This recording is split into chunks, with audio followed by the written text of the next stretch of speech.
So you might be in a situation where for some reason your Apple Watch is just not working within your iPhone on iOS 27. Now there's a couple of different things you can try doing for the most part. Number one is something called the 30-second Bluetooth reset. So all you want to try doing here is just try resetting the Bluetooth on your iPhone. So on your iPhone, you want to make your way over to your settings application and you want to open up Bluetooth.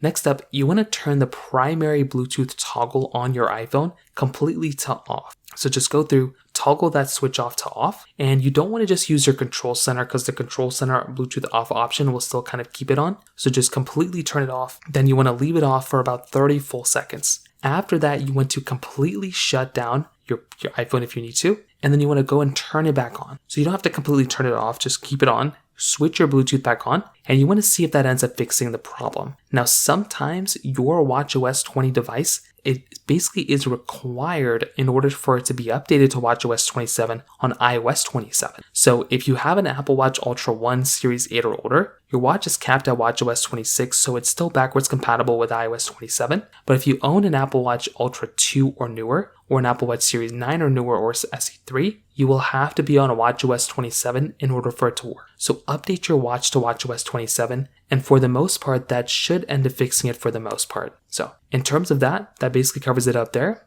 If you have any other thoughts or questions, please let me know in the comment section below. Hit the like button, that will mean so much, but definitely hit that subscribe button. More importantly than everything else, I love every single one of you guys. Hopefully I'll catch you guys in the next video. Peace out till then.